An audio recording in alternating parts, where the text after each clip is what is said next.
بسم اللہ الرحمن الرحیم۔ ربیع الاول کا مہینہ نبی کریم صلی اللہ علیہ وآلہ وسلم کی آمد، ولادت اور وصال کا مہینہ ہے۔ اسی ماہ آپ صلی اللہ علیہ وآلہ وسلم اس دنیا میں تشریف لائے اور اسی ماہ آپ صلی اللہ علیہ وآلہ وسلم اس دار فانی سے رخصت بھی ہوئے۔ ربیع الاول کا مہینہ ہر ماہ حیات مصطفیٰ کی ایمان افروز یادیں لیے آتا ہے، لیکن اگر ہم آپ صلی اللہ علیہ وآلہ وسلم کی سب سے بڑی اور اہم سنت دعوت دین کو نہ اپنا سکیں تو آپ صلی اللہ علیہ وآلہ وسلم سے محبت اور آپ صلی اللہ علیہ وسلم کی سلامتی کے حقیقی دعوے دار کیسے بن سکتے ہیں؟ میں نے اسی ماہ ربیع الاول کے جلوسوں میں اکثر یہ نعرہ سنا ہے کہ غلامی رسول میں موت بھی قبول ہے، جو ہو نہ عشق مصطفیٰ تو زندگی فضول ہے۔ اصل یہ بات تو بہت ٹھیک ہے کہ اگر کسی کی زندگی میں عشق مصطفیٰ نہیں ہے تو اس کی زندگی فضول ہے۔ وہ زندگی ہی کیا جس زندگی میں عشق مصطفیٰ نہ ہو، لیکن اصل بات یہ ہے کہ عشق مصطفیٰ ہے کیا، اور عشق مصطفیٰ کا اظہار کیسے کیا جانا چاہیے۔ اصل عشق مصطفیٰ دعوت دین کو اپنانا ہے، اسلام کو پھیلانا ہے، اخلاق اور کردار ہے، جہاد فی سبیل اللہ کرنا ہے اور اعلاء کلمات اللہ کرنا ہے، اور اسلامی نظام حکومت کا قیام ہے۔ یہ ہے اصل عشق مصطفیٰ کہ یہ سارے کام ہم کریں تو ہم اصل میں عاشق رسول ہیں۔ مگر افسوس، صد افسوس سے مجھے یہ کہنا پڑ رہا ہے کہ ہم عشق مصطفیٰ کو بھول گئے ہیں، اور اگر ہمیں عشق مصطفیٰ کہیں یاد بھی ہے لیکن ہم عشق مصطفیٰ کا طریقہ بھول گئے ہیں کہ اس کا اظہار کیسے کرنا ہے۔ عشق مصطفیٰ کا اظہار، ہمارا آج کا عشق مصطفیٰ کا اظہار اصل میں توہین مصطفیٰ کی طرح سے لگنے لگ رہا ہے۔ کس طرح سے؟ اس طرح سے کہ اس وقت ہم اصل عشق مصطفیٰ اور اس کے تقاضوں کو چھوڑ کر عشق مصطفیٰ کا اظہار توہین مصطفیٰ کے طریقے سے کرنے لگے ہیں۔ اس کے لیے سب سے پہلی بات یہ ہے کہ آپ یہ دیکھیں، آپ اپنے سوشل میڈیا پہ بہت سارے جلسے اور جلوسوں کی ویڈیوز آپ کی نظروں سے یقیناً گزری ہوں گی۔ اس میں آپ نے دیکھا ہوگا، میں نے بھی بہت سارے ایسی ویڈیوز دیکھیں کہ جس میں مرد اور عورتیں اکٹھے مل کر جلوس نکال رہے ہیں۔ کیا یہ عشق مصطفیٰ ہے؟ اور پھر آپ یہ دیکھیں کہ بہت سارے جلوسوں میں، ربیع الاول کے جلوسوں میں لوگ بھنگڑے ڈال رہے ہیں، ناچ رہے ہیں۔ کیا یہ عشق مصطفیٰ ہے؟ اور پھر گانوں کی طرز پر نعتیں چل رہی ہیں اور ان نعتوں پہ لوگ جھوم رہے ہیں۔ کیا یہ عشق مصطفیٰ ہے؟ کیا اس طرح سے عشق مصطفیٰ منانا ہے؟ کیا کسی صحابی نے، کیا نبی کریم صلی اللہ علیہ وسلم نے اپنی زندگی میں اس طرح سے ربیع الاول منایا؟ آپ صلی اللہ علیہ وسلم سے اتنی محبت کرتے تھے حضرت ابوبکر صدیق، کیا انہوں نے اس طرح کیا؟ اور حضرت عمر فاروق نبی کریم صلی اللہ علیہ وسلم کے لیے اتنی محبت کرتے تھے، کیا آپ نے اس طرح سے منایا؟ حضرت عثمان اور حضرت علی، کیا آپ نے، اور حضرت امام حسین اور حضرت امام حسن، کیا آپ نے اس طرح سے ربیع الاول منایا یا اس طرح سے کیا؟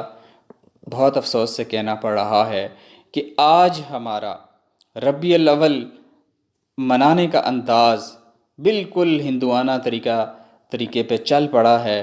ایسے لگتا ہے کہ جیسے ہولی منائی جا رہی ہے۔ ہولی جو ہندو مناتے ہیں، اس ہولی کے جلوسوں اور طریقوں کو آپ دیکھیں اور 12 ربیع الاول کے جلوسوں کو دیکھیں تو آپ فرق سمجھنے سے قاصر ہو جاتے ہیں کہ یہ ربیع الاول کا جلوس ہے یا کہ ہولی ہے، یا اگر ہم دوسری طرح سے کہیں کہ یہ ہولی ہے یا ربیع الاول کا جلوس ہے۔ اتنا کنفیوز ہو جاتے ہیں، بالکل سیم اسی طرز پہ چیزیں کی جا رہی ہیں۔ اس کے بعد دوسری بڑی خطرناک چیز یہ ہے کہ کعبہ شریف، اللہ کا گھر، اور روضہ رسول صلی اللہ علیہ وآلہ وسلم، اس کے بھی آپ نے پکچرز اور ویڈیوز دیکھی ہوں گی کہ کعبہ شریف اور روضہ رسول کے کیک بنا کر اور انہیں کاٹا جا رہا ہے اور انہیں کاٹ کر کھا رہے ہیں لوگ۔ کیا ہے یہ؟ کیا یہ کعبے کی اور روضہ رسول کی توہین نہیں ہے؟ کہاں فرانس اور یورپ سے ہم گلا کریں، ہمیں تو اپنوں سے گلا ہے کہ کعبہ شریف اور روضہ رسول کے کیک بنا رہے ہیں آپ، اور پھر ان کو ثواب کی نیت سے آپ کاٹ رہے ہیں اور ان کو ثواب کی نیت سے آپ کھا رہے ہیں، اور کتنی گندی گندی جگہوں پر گٹر کے نالیاں وہاں سے گزر رہی ہیں اور جا رہی ہیں، اور آپ نے نیچے گندی جگہوں پہ جو ہے وہ کعبہ شریف کے ماڈل بنائے ہوئے ہیں اور روضہ رسول کے ماڈل بنائے ہوئے ہیں۔ کیا یہ توہین رسول کے زمرے میں نہیں آتا؟ کیا یہ توہین روضہ رسول کے زمرے میں چیزیں نہیں آتی؟ کیا یہ کعبے کی توہین نہیں ہے؟ خدا را اپنی ان مقدسات کی توہین نہ کریں۔ اس طرح سے ربیع الاول اور اس طرح سے یہ عشق رسول نہیں ہے، یہ دراصل اپنی مقدسات کی میں سمجھتا ہوں توہین ہے۔ اور پھر ایک اور اہم چیز آپ یہ دیکھیں کہ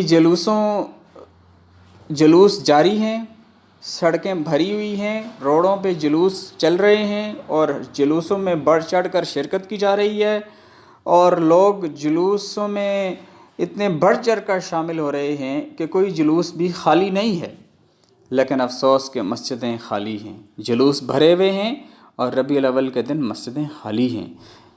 نماز ایسی بھی مسجدیں ہیں کہ جہاں پہ نماز کے لیے ایک صف پوری نہیں ہو سکی، آدھی صف بھی نہیں ہو سکی ہے، اور بازاروں میں جلوس نکل رہے ہیں۔ جو کام فرض تھا اسے غیر ضروری سمجھ کر چھوڑ دیا گیا، اور جس کام کی کوئی پوچھ نہیں وہ فرض سمجھ کر اپنا لیا۔ میرے نبی حضرت محمد صلی اللہ علیہ وآلہ وسلم نے تو فرمایا کہ نماز میری آنکھوں کی ٹھنڈک ہے، تو پھر کیا آپ نے اللہ کے نبی کریم صلی اللہ علیہ وسلم کی آنکھوں کی ٹھنڈک کو آپ نے چھوڑ دیا؟ کیا یہ عشق رسول کا اظہار کیا آپ نے؟ کیا یہ آپ کی زندگی میں عشق رسول ہے؟ نہیں، یہ عشق رسول نہیں ہے۔ میں اس موقع پر یہ گزارش کروں گا، خدا را اس قسم کی ایکٹیویٹیز کا حصہ نہ بنیں، اور جتنا ممکن ہو سکے اس طرح کے واقعات کو روکیں۔ لیکن پھر کیا کریں؟ پھر ہم عشق رسول کا اظہار کیسے کریں؟ اگر یہ سب نہ کریں تو عشق رسول کیسے منائیں؟ آئیے میں آپ کو بتاتا ہوں کہ عشق رسول کیا ہے اور عشق رسول کیسے منانا۔ اس کے لیے سب سے پہلی بات یہ ہے کہ نبی کریم صلی اللہ علیہ وسلم کی ولادت اور آمد اور ربیع الاول کے مہینے کو منانا یہ کوئی ایک دن کا کام نہیں ہے۔ ہمارے لیے تو نبی کریم صلی اللہ علیہ وآلہ وسلم کے لیے ہر دن ویسی محبت ہے جیسی 12 ربیع الاول کے دن محبت ہے، اور ہر دن تو بہت بڑی بات ہے، ہر گھنٹہ اسی طرح سے ہمارے دلوں میں نبی کریم صلی اللہ علیہ وسلم کی محبت ہے، اور ہر منٹ، ہر سیکنڈ اور ہر سانس ہماری نبی کریم صلی اللہ علیہ وسلم کی محبت سے اور عشق سے بھری ہوئی ہونی چاہیے۔ اور اس کے لیے عشق رسول منانے کا جو بہتر انداز اور طریقہ ہے وہ یہ ہے کہ سب سے پہلی بات یہ ہے کہ ہم سیرت النبی صلی اللہ علیہ وآلہ وسلم کا، نبی کریم صلی اللہ علیہ وسلم کی زندگی کا گہرائی سے مطالعہ کریں اور اس کو سمجھیں،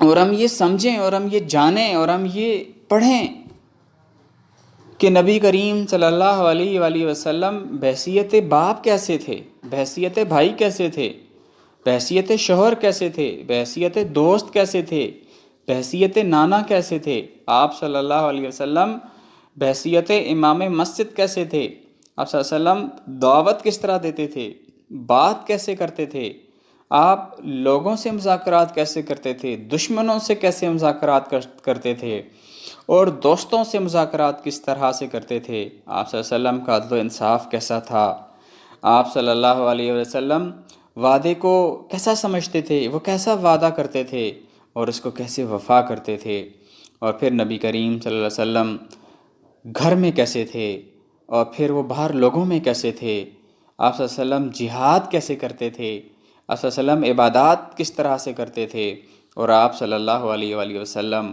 بحیثیت حکمران کیسے تھے، اور آپ صلی اللہ علیہ وآلہ وسلم کا اخلاق کیسا تھا، آپ کا کردار کیسا تھا، آپ کی شخصیت کس طرح کی تھی، اور آپ صلی اللہ علیہ وسلم کا لایا ہوا دین کیا ہے، اس کو بھی ہم سمجھیں، اس کو بھی ہم پڑھیں، اس کا ہم مطالعہ کریں، اور پھر آپ صلی اللہ علیہ وسلم کی اللہ سے محبت کیسی تھی، اور پھر وہ بحیثیت داعی دین کیسے تھے. یہ ساری وہ چیزیں ہیں جن کا ہم نے مطالعہ کرنا ہے، جن کو ہم نے سمجھنا ہے، جن کو ہم نے پڑھنا ہے، اس پہ ہم نے عبور حاصل کرنا ہے. یہ عشق مصطفیٰ کے عشق مصطفیٰ کا جو طریقہ ہے یا جو تقاضا ہے، اس کا پہلا مرحلہ ہے. اس کے بغیر ہم عشق مصطفیٰ کی اگلی سیڑھی پہ نہیں جا سکتے. اور عشق مصطفیٰ کی جو اگلی سیڑھی ہے وہ یہ ہے کہ ہم آپ صلی اللہ علیہ وآلہ وسلم نے جو دین آپ لائے، اس دین کے اوپر محبت کے ساتھ ہم عمل پیرا ہوں، اور پھر اس دین کی ہم دعوت دوسروں کو دیں، اس کو ہم پھیلائیں.